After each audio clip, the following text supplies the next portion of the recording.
وقلبي إليه تبتل صياما دعاء الصلاة. حياتي مع الله أجمل، مع الله تحلو الحياة. وقلبي إليه تبتل صياما دعاء الصلاة. بشهر مزاياه أكمل، تفوق الشهور سواه، ففيه الكتاب. السلام عليكم ورحمة الله وبركاته. دمان walaalahan daabanaya maabaduka ka joogtaan ku soo dhawaada barnaamijkeena aan ugu hadlaynay qisada Nabi Muuse calayhi salaatu wassalaam. maxaa ka qoox badan maalin walba ka mid ah bishan barakaysan ee Ramadaan in qayb ka mid ah qisada Nabi Muuse calayhi salaatu wassalaam aan dul istaagno qissa Ilaahay subhanahu wa ta'ala quraankiisa uu nagu sheegay si aan ugu cibro qaadano. waa shay aad iyo aad loo baahan yahay. waxaa la soo gaaray waxay tahay sanadkii uu dhahayay Fircawn cunug walba ama wiil walba reer bani Israa'iil ka dhashta hala dilo ayaa la soo gaaray. kadibna waxaa dhashtay waxay tahay Nabi Muuse calayhi salaatu wassalaam. hooyada Nabi Muuse aad iyo aad ayay u cabsanaysay, aad iyo aad ayay u baqanaysay, laakiin qalbigeeda waxay ku xirtay waxay tahay Ilaahay subhanahu wa ta'ala.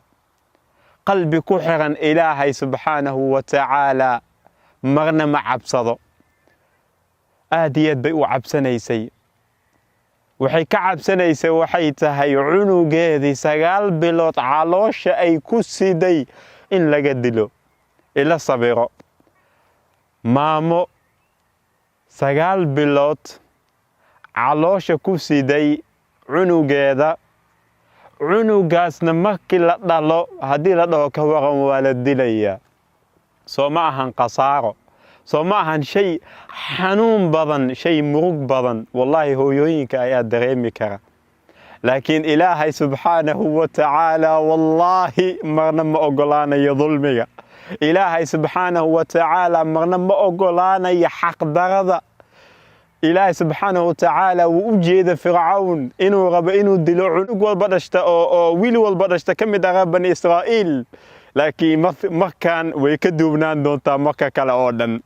markaan way ka duwan tahay. awal uu iska dili jiray, laakiin markaan Ilaahay subhanahu wa ta'ala ayaa xaaladda dhan u bedelaya, yacni si kale u bedelaya.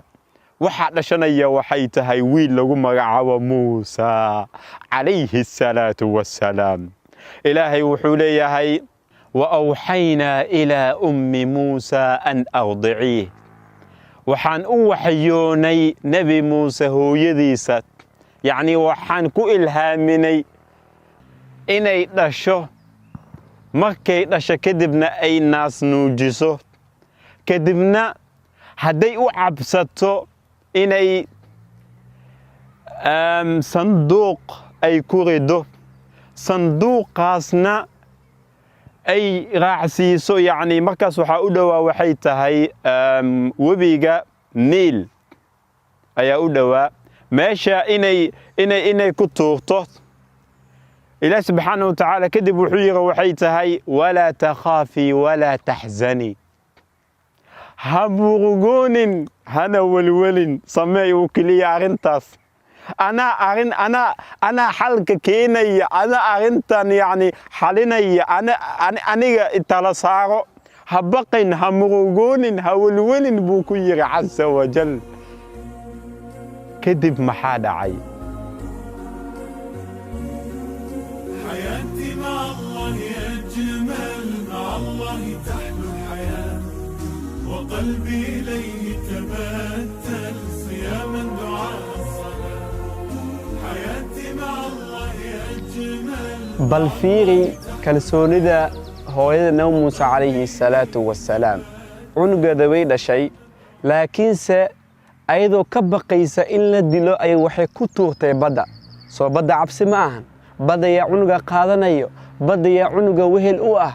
laakiin ayadoo ku kalsoon Allah subhanahu wa ta'ala hadalkiisa iyo kalsoonida uu geliyey bal waxaaba ka sii daraa mataqaanaa ilaahay subxaanahu wa tacaala wuxuu u sheegay markii badda ay ku tuurto waxaa qaadan doono sanduuqaasi qof aniga cadow ii ah nabi muusena calayhi salaatu wasalaam cadow u ah yacni ayada soo fircoon kama baqaynin fircoon ciidamadiisa kama baqaynin inuu wiilkaa dilo bal ilaahay wuxuu leeyahay ku tuur badda kadibna waxaa qaadan doono fircoon iyo ciidamadiisa waa cabsi tan ugu xun sababtoo ah haddii gurigeeda lagu dilo way ogtaa cunug waa la dilay waana wax xun aysan ku sabri karin laakiin cunug inay badda ku tuurto isla markaa haddana ay fircoon ilaahay subxaanahu u sheegay inuu qabsan doono waa cajiib ilaahna subxaanahu wa tacaala markuu ka sheekeynaya fircoon wuxuu dhahay ya'khudhu caduwan cadow inuu yahay buu fircoon tilmaamay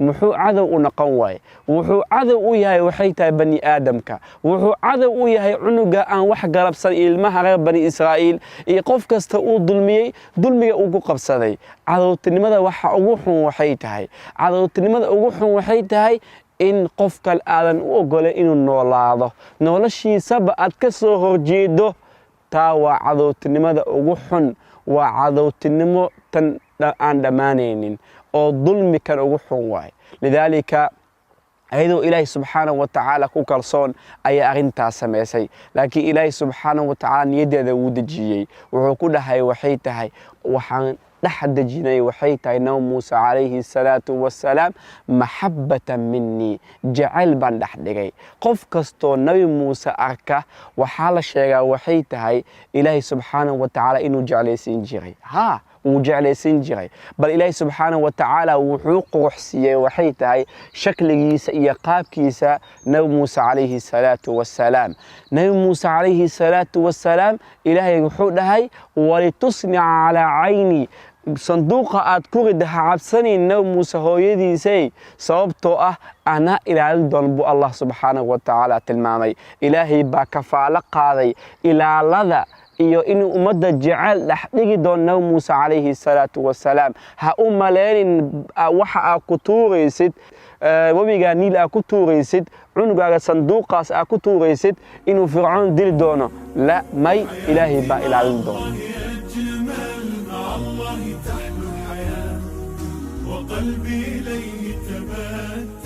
ilaahay ayadoo laabteeda uu dejinayo sababtoo ah hooyo awoodi karta ma jirto in cunugeeda 9 bil ay u sabraysay ay u dhibaatoonaysay inay ku tuurto webiga niil inay ku tuurto hooyo ogolaanaysa male laakiin laabteeda ilaahay baa dejiyey ayadoo ilaahay ku kalsoon bay waxay tiray نيدي ويدكتي ولا تخافي ولا تحزني هو إقرارها كعبسني واحد يعدونها كعبسني هدنها عبسني بالله سبحانه وتعالى كود جي وحودها وحيتها وألقيت نبي موسى عليه الصلاة والسلام وحالسي محبة مني إلهي إلهي جعل أني إجمد أهاتي أيات نحدجي ما أكجرين قف نبي موسى عليه الصلاة والسلام إلا وجعلان جيري إلهي نوحو كلها وحيت أيضا وذجنا هو يدا نبي موسى عليه الصلاة والسلام لا تدوحو كلها ولتصنع على عيني عبسنين والأوغا هاي درين باليدا هاي هوي لكن أنا كوسو علين دونو ولتصنع على عيني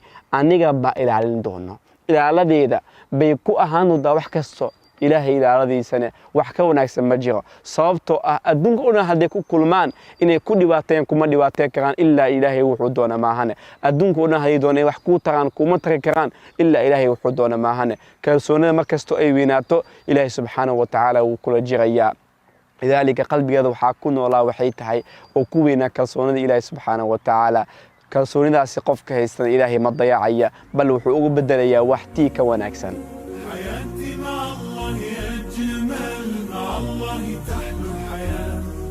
وقلبي إليه تبتل صياما دعاء الصلاة حياتي مع الله أجمل